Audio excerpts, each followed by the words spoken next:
Di dalam kepercayaan yang besar ada tanggung jawab yang besar.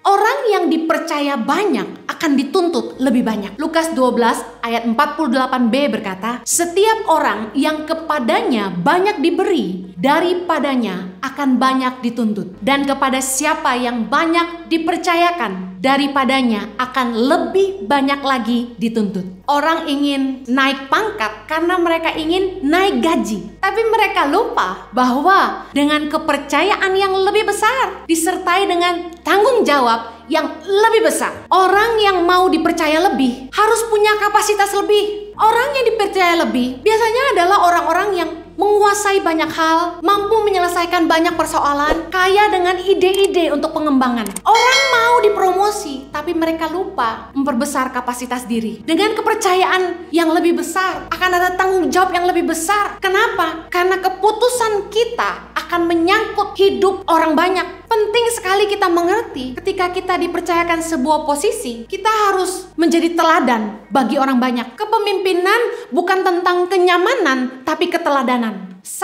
Petrus 5 ayat yang ketiga berkata, janganlah kamu berbuat seolah-olah kamu mau memerintah atas mereka yang dipercayakan kepadamu, tapi hendaklah kamu menjadi teladan bagi kawanan domba itu. Bersama dengan kepercayaan lebih, ada tanggung jawab lebih. Jika Tuhan memberkati kita banyak, berarti Tuhan mempercayai kita untuk tanggung jawab yang lebih besar, untuk hidup orang banyak. Bersama dengan promosi, kita harus semakin menjaga diri supaya kita jadi teladan buat hidup orang banyak. Kepercayaan yang besar itu dibangun dari mampu dipercaya dalam hal-hal kecil. Orang yang tidak bisa dipercaya dalam hal-hal kecil, tidak bisa dipercaya dalam hal-hal besar. Lukas 16 ayat yang 10 berkata, barang siapa setia dalam perkara-perkara kecil, ia setia juga dalam perkara-perkara besar. Dan barang siapa tidak benar dalam perkara-perkara kecil, ia tidak benar juga dalam perkara-perkara besar. Firman Tuhan mengajarkan menguji kualitas seseorang itu dari bagaimana dia menangani hal-hal kecil. Untuk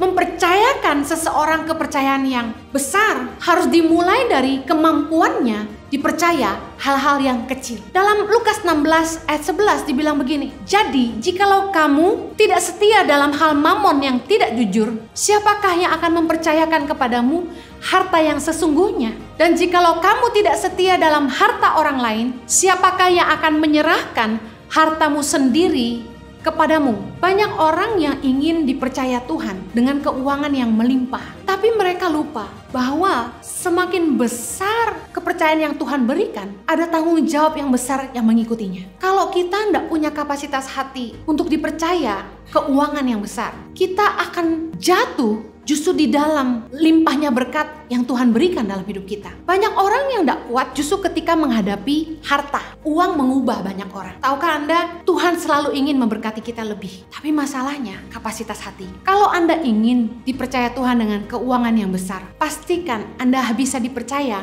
dengan keuangan yang sedikit. Saya ingat ketika di awal-awal kami pelayanan di Indonesia, ketika saya dan Jojo mengambil keputusan menabur 30% dari keuangan yang kami terima untuk orang-orang susah waktu itu. Tuhan mulai mengirimkan satu orang menyumbang kepada kami supaya kami bisa membantu lebih banyak orang. Kemudian saking putus asanya dengan dana yang pas-pasan, saya sempat bilang sama Tuhan, Tuhan, bagimu semudah membalikkan telapak tangan untuk memberkati saya. Tapi Tuhan bilang begini sama saya, aku tahu hatimu. Saya bersyukur hari itu Tuhan mengajar saya bahwa untuk dipercaya Tuhan dalam mamon, uang yang lebih banyak, kita harus mampu mengelola yang sedikit. Apalagi ini bicara tentang uang yang bukan hak kita. Ini harta orang lain. Dikatakan firman Tuhan, kalau kamu gak bisa setia dalam harta orang lain, siapakah yang akan menyerahkan hartamu sendiri kepadamu? Bersyukur di awal pelayanan kami, Tuhan mendidik saya untuk bisa dipercaya. Tuhan pesan sama saya, you have to be accountable. Engkau harus bisa dipercaya. Itu yang saya pegang dari dulu. Di Australia kami pegang uang ribuan dolar biasa.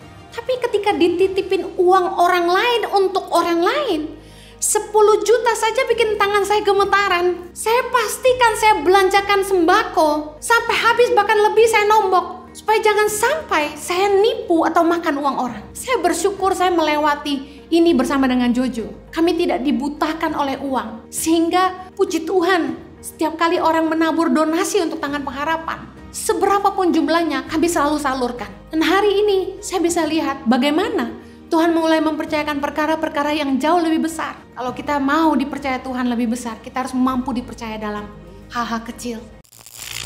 Saya Francisca, saya sedang dalam perjalanan menuju ke rumahnya salah satu siswa saya di SD Hiliwuku, namanya Eki.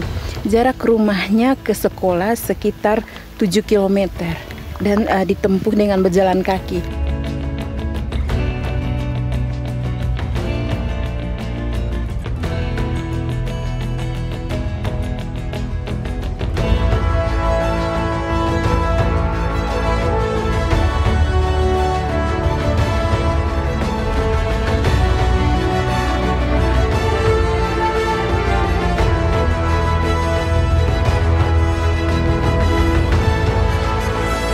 Suka duka, perjuangan guru tangan pengharapan dalam membangun pendidikan di pedalaman Indonesia.